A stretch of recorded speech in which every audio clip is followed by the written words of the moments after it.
안녕하세요. 행복씨앗입니다. 오늘도 시장을 정리하면서 하루를 마무리하는 시간을 가져볼까 합니다. 오늘 우리 시장은 코스피도 코스닥도 상승 마감했습니다. 코스피는 0.38%, 그리고 코스닥은 0.04% 상승 마감했습니다. 외국인들은 아직 코스피 코스닥에서 순매도 중입니다. 우리가 좀 더 안심하고 시장에 들어가기 위해서는 외국인들의 순매수가 확인이 되면 좋은데, 아직은 외국인들이 언제 순매수를 할지 좀 더 지켜봐야 되는 그런 상황입니다. 최근 시장에서 계속 회자되고 있는 큰 재료는 바로 이 금융권 부실입니다. 특히 은행들 부실인데, 그 원인은 미국 연준에서 가파르게 금리를 올리다 보니까 반대로 채권 수익률이 떨어져 가지고 은행의 담보 여력이 없어지잖아요. 그러니까 돈이 딸린 이 은행들이 하나하나 무너져 가고 있는 겁니다. 그래서 미국 정부도 나서고 뭐 스위스 정부도 나서고 연준도 나서고 막 서로 나서서 그 파산을 갖다가 막기 위해서 노력을 하고 있는데, 아직은 그 이면에 어떤 일들이 남아있는지 확실치 않기 때문에 투자자들이 좀 더 지켜보고 있는 상황이고, 특히나 이번 주 같은 경우는 연준의 기준금리 결정이 있기 때문에 아직은 그까지는 좀 더 기다려보자, 이런 분위기입니다. 그런데 사실은 이번에 상황이 굉장히 급박하게 돌아가는 건 맞습니다. 왜냐하면은 유럽의 CS 은행이 지금 망했어요. 그런데 불과 한 30시간 만에 UBS 은행에서 CS 은행을 인수한다 그랬습니다. 근데 사실은 저게 있을 수가 없는 일입니다. 저게 보통 은행이 은행을 인수하는 데 있어서 뭔가 좀 살펴보고 해야 되잖아요. 저게 보통 길어도 6개월에서 1년 이상 걸리는 굉장히 긴 시간 동안 이루어져야 되는 일입니다. 그런데 일단은 유비스에서 일단 가져가고 그 이후에 하나하나 절차를 밟아서 정리해 나가겠다, 그런 건데, 상황이 워낙 급하다 보니까 이렇게 된 거예요. 그래서 일단은 뭐 저런 걸로 인해서 급한 불을 껐다라고 보는데, 아, 변수가 이제 생기기 시작합니다. 하나하나씩 정리를 해 나가는 과정에 특히나 오늘 우리 시장에서 참 변수가 하나 떠올랐던 게 바로 이 코코본드입니다. 이게 어떤 거냐면은 채권입니다. 2008년도 미국발 금융위기 이후에 금융권이 부실해지자 정부에서 돈을 꼽았잖아요. 뭐 실제로 이번에도 꼽고 있습니다만은, 그래도 이제 그때 대안으로 생각했던 게, 금융권에서 채권을 발행을 하게 되면은 그 채권이 조건을 걸어서 이 금융권, 이 채권을 발행하는 회사가 어려워졌을 때 이 회사의 주식으로 바꿔줄게, 이런 조건부 채권이었습니다. 그래서 다른 채권들보다 이자를 좀 더 많이 받았어요. 그런데 UBS가 CS를 인수를 하면서 한 20조 정도 된다고 합니다. 그 투자된 게, CS 가지고 있는 게. 그런데 그 채권을 갖다가 자세히 읽어보니까 주식으로 바꿔주는 걸로 알고 있었는데 단서 조항이 또 있더라고요. 또는 해서 떼먹을 수도 있다, 이런 조항이 있나 봅니다. 그래서 이 CS 주주들은 24개인가요? 이걸 가지고 22개입니까? 24개입니까? 어쨌든 UBS 주식으로 바꿔준다, 이렇게 됐는데, 채권에 투자한 사람들은, 특히 코코펀드에 투자한 사람들은 20조 다 떼먹는다, 이런 발표를 해버렸습니다. 그렇게 되다 보니까 말도 안 되잖아요. 주식은 위험자산이고 채권은 그래도 안전자산이다, 이렇게 여겨졌는데, 이 채권을 갖다가 보전을 뭐 받지 못하게 되다 보니까 소송을 하니 많이 이렇게 난리가 나서 굉장히 지금 복잡한 상황입니다. 그런데 그 문제는 코코펀드를 CS만 발행을 했겠네 이 말이죠. 다른 은행들도 많이 발행을 했을 것이고, 또 지금 드러나지 않은 위기 상황이 드러나지 않은 은행들도 상당히 있는데, 그러면은 그쪽에서 떼일 돈도 한두 푼이 아닐 거다. 지금 우리가 알지 못하는 잠재적인 위험이 굉장히 많다. 이렇게 돼서 투자자들이 조금 지금 망설이고 있는 그런 상황이죠. 왜냐하면 여차하면 이 은행들 사이에서도 자금 그 유동성이 위험해질 수 있기 때문에 유동성을 확보해야 될 수도 있다 이 말이에요. 그러면 주식을 다른 자산을 팔고서 어쨌든 간 살아남기 위해서 또 악착같이 버텨야 되는 그런 시기가 올 수도 있다 이 말입니다. 그러니까 외국인들은 아직은 좀 상황을 지켜보고 있는 그런 상황입니다. 이렇게 되다 보니까 지금 파월 연준 의장이 욕을 엄청 들어 묻고 있습니다. 파월 연준 의장이 그동안 금리를 올렸는데 이거 지표 보고 이야기한다 그랬거든. 노동시장 괜찮고 물가 뭐 떨어지지 않고 뭐 실업수당 뭐 괜찮고 특별히 경기 침체가 되는 징후가 없다 보니까 파월 연준 의장이 뭐 맘 놓고 물가를 올려야 된다, 긴축을 해야 된다, 계속 그런 이야기를 했었어요. 그런데 파월 연준 의장이 당연히 금리를 올리게 되면은 이 채권 시장에 문제가 생기고, 채권 시장에 문제가 생기면 당연히 기업들도 그렇고 또 특히 은행들 문제가 생길 걸 갖다가 몰랐나 이 말이에요. 어떻게 사태가 이렇게까지 오기로 올 때까지 방치를 했나, 이런 욕을 갖다가 들어묻기 시작하고 있습니다.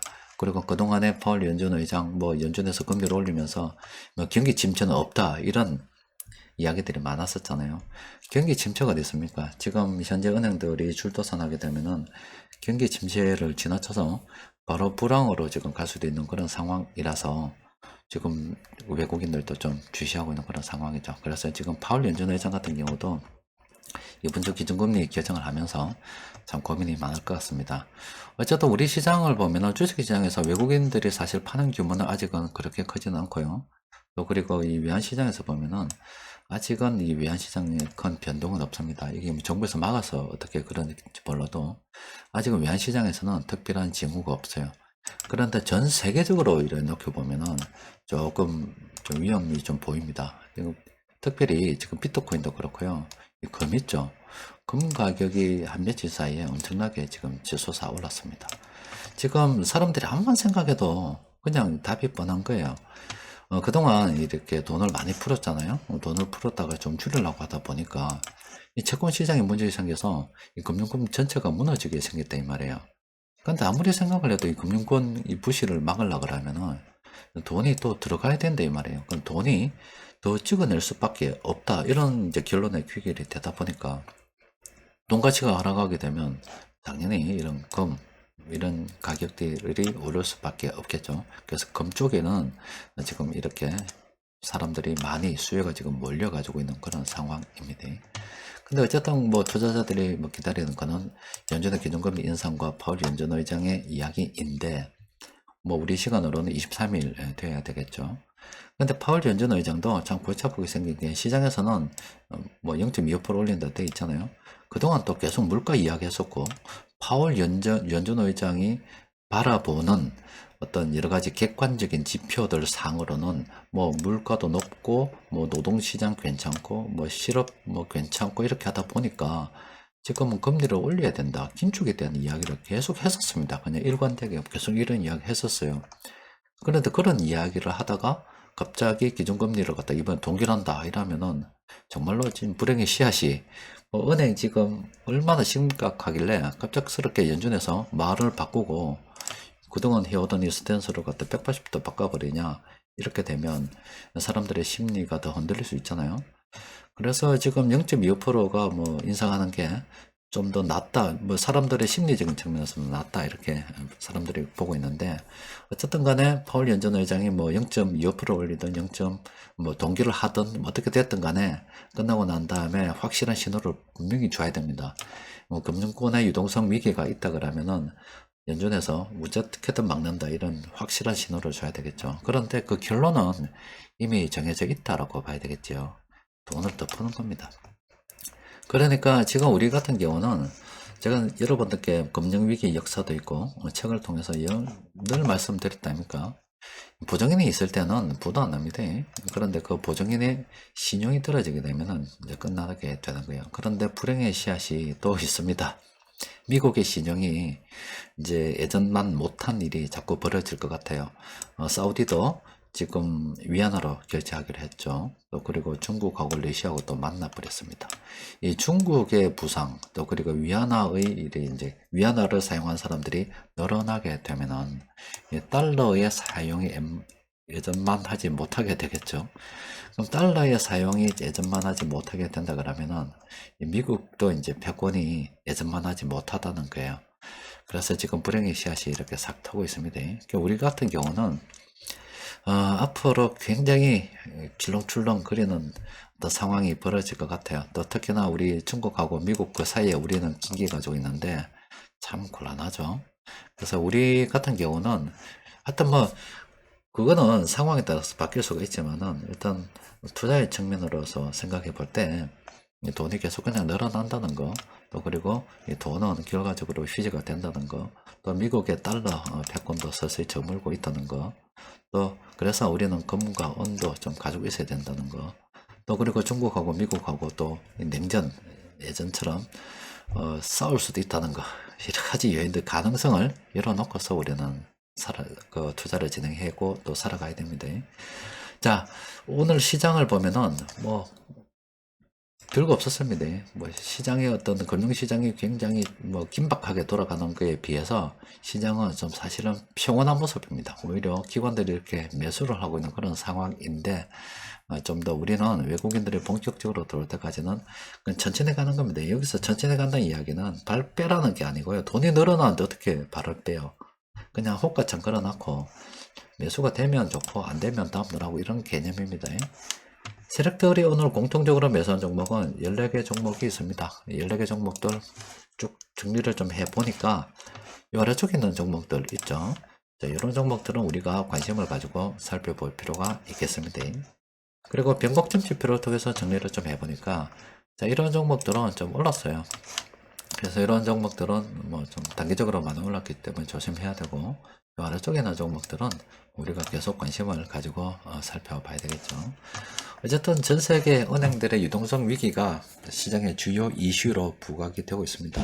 그리고 수많은 보증인들이 나서긴 했지만 코코펀드라고 해서 뭐 채권까지 지금 떼먹을 수 있다 이런 위기가 또 그리고 코코펀드와 같은 그런 떼먹힐 수 있는 채권을 부유한 은행들이 얼마나 되는지 지금 파악이 안 되고 있어요.